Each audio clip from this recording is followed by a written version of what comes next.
Hello दोस्तों, welcome back. अभी तक हम हमारे कोर्स प्रोजेक्ट में बहुत सारी चीज़ें देख चुके हैं, लाइक एक्टिव रिकॉर्ड रिसोर्सेज कैसे बनाते हैं, मॉडल व्यू कंट्रोलर को स्काफोल्ड के थ्रू या कस्टम फॉर्म से कैसे क्रिएट करते हैं। ठीक है, वो सारी चीज़ें हम लोग देख चुके हैं। अब हम आज के लेक्चर में एक नई चीज़ सीखेंगे कि हमारी एप्लीकेशन को हम अथेंटिकेट कैसे कर सकते हैं। ठीक है, और अथेंटिकेशन दोस्तों एक बहुत ही इंपॉर्टेंट पार्ट होता है किसी भी वेब एप्लीकेशन का। ठीक है, अथेंटिकेशन मीन्स कि आप अपनी एप्लीकेशन पे या आप अपने सिस्टम पे एक रिस्ट्रिक्शन लगा रहे हो कि जो भी उस एप्लीकेशन को यूज़ करेगा, ठीक है, सबसे पहले वो एक ऑथेंटिक यूज़र होना चाहिए। ठीक है, अभी आप देखो जैसे एम्प्लॉय जो है, हम लोग क्या कर पा रहे हैं, डायरेक्टली कोई भी एम्प्लॉय को आके एक्सेस कर पा रहा है। ठीक है, एम्प्लॉय के डॉक्यूमेंट को एक्सेस कर पा रहा है। और हम लोग क्या बना रहे हैं, एक एचआर एप्लीकेशन बना रहे हैं जो कि एचआर एम्प्लॉयज़ को हेल्प करेगा, एचआर सॉफ्टवेयर्स का काम करेगा। ठीक है, तो इस टाइप की एप्लीकेशन में हम डायरेक्टली अगर ऐसे सीधे ही किसी को भी यूज़र को एक्सेस दे दे एप्लीकेशन को, वो तो सही बात नहीं है। ठीक है, तो अब हमको यहाँ पर क्या करना पड़ेगा,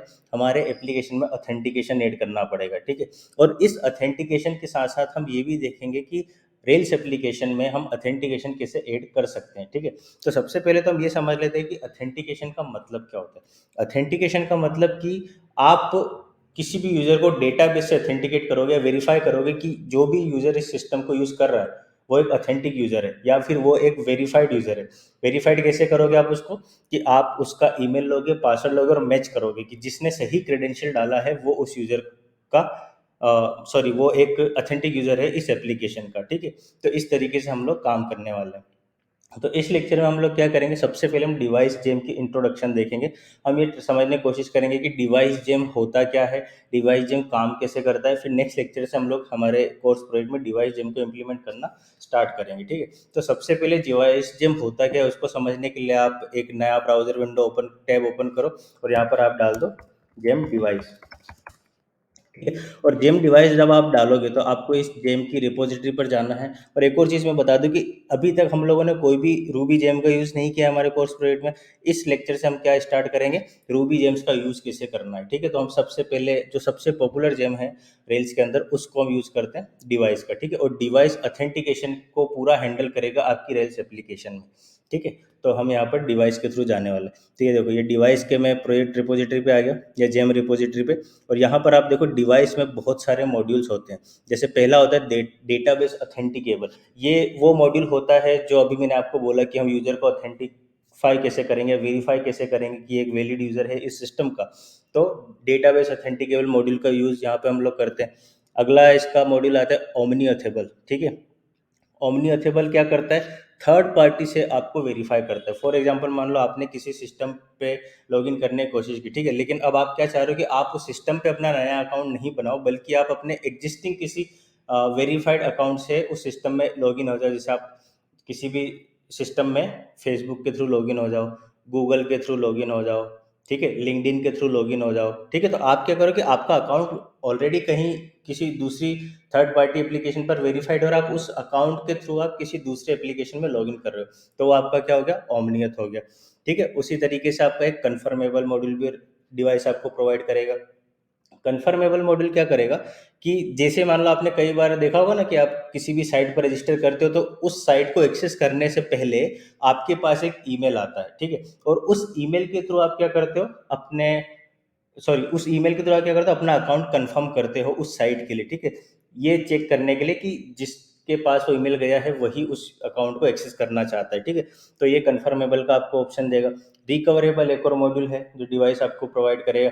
रिकवरेबल मतलब कि जैसे आपको इन फ्यूचर अपना पासवर्ड सेट करना हो या चेंज करना हो तो आप यहाँ से कर सकते हो। ठीक है, एक और मॉड्यूल डिवाइस आपको देगा रिमेम्बरेबल। रिमेम्बरेबल मतलब कि जैसे आपने कई बार देखा होगा कि जब भी आप किसी साइट पे लॉगिन करते हो तो आपको एक बटन मिलता है वहाँ पर, बटन कैसे कि रिमेंबर मी। तो जब भी आप नेक्स्ट टाइम उस साइट पे लॉगिन करोगे तो आपका जो भी अकाउंट क्रेडेंशियल होगा वो ऑलरेडी फिल होगा उसके लॉगिन फॉर्म में। ठीक है, तो वो काम वो करेगा रिमेंबरेबल। ठीक है, ऐसी एक और मॉड्यूल होगा रजिस्ट्रेबल।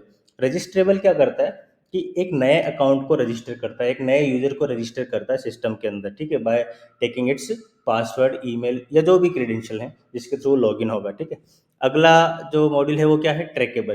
ट्रैकेबल क्या करता है कि यूजर्स की एक्टिविटी को ट्रैक करेगा। यूजर्स की एक्टिविटी कैसे ट्रैक करेगा, मतलब मान लो कि कोई यूजर कितना टाइम स्पेंड कर चुका है अपने सेशन में, या यूँ कहें कि लॉगिन होने के बाद उसने कितने टाइम तक अपने एप्लीकेशन को एक्सेस किया है, लास्ट टाइम उसने किस लोकेशन से अपने सिस्टम को एक्सेस किया था, इस एप्लीकेशन को एक्सेस किया था। तो ये सारा ट्रैक हम निकाल सकते हैं, उसका आईपी एड्रेस, उसकी लोकेशन, उसका सेशन का ड्यूरेशन कितना है, लॉगिन वो रहा जब तक, वो सारी चीज़ें हम यहाँ से निकाल सकते हैं। अगला होता है एक और मॉड्यूल, टाइम आउटेबल। टाइम आउटेबल क्या करेगा कि मान लो आपने कुछ समय के लिए लॉगिन किया अपने सिस्टम पे, ठीक है, और आप लॉगिन ही रहे सिस्टम पे, और जैसे आपने टाइम आउट सेट कर दिया कि यार 5 घंटे बाद ऑटोमेटिकली लॉग आउट हो जाए यूज़र आपकी एप्लीकेशन से, तो वो काम आपका टाइम आउटेबल करेगा। वैलिडेटेबल, ये वो मॉड्यूल होगा जो वैलिडेट करेगा क्रेडेंशियल्स को, ठीक है, कि पासवर्ड और पासवर्ड कंफर्मेशन मैच हो रहा है कि नहीं हो रहा है, ईमेल प्रॉपर वैलिड फॉर्मेट में है कि नहीं, पासवर्ड का लेंथ जो भी स्पेसिफाई आपने किया उस तरीके से मैच हो रहा है कि नहीं हो रहा है, जो भी रेगुलर एक्सप्रेशन आप यूज़ करना चाहते हो पासवर्ड मैच करने के लिए, तो वो काम हो रहा है कि नहीं हो रहा है, ठीक है। तो वो काम किस में होगा, वैलिडेटेबल मॉड्यूल के थ्रू। अगला मॉड्यूल आता है इसमें लॉकेबल।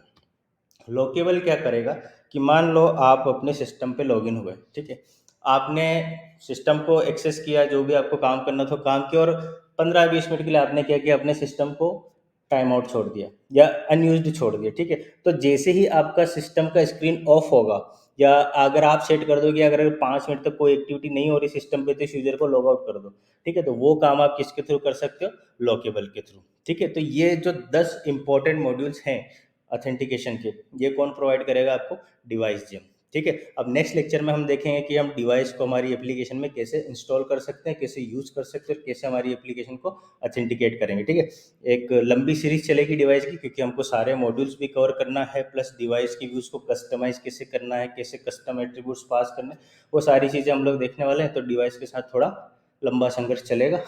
तो तब तक के लिए आप इस लेक्चर को देखो, समझने की कोशिश करो कि मैं क्या कहना चाह रहा हूँ ऑथेंटिकेशन के लिए, तो हम किस तरीके से अपने एप्लीकेशन को ऑथेंटिकेट करेंगे, ठीक है। और नेक्स्ट लेक्चर में हम लोग ये सारी चीज़ें करने वाले हैं, ठीक है। तो तब तक के लिए आप इस लेक्चर को देखो, और अपन मिलेंगे अगले लेक्चर में डिवाइस के इंटीग्रेशन के साथ। तब तक के लिए tata, good bye, take care and stay safe.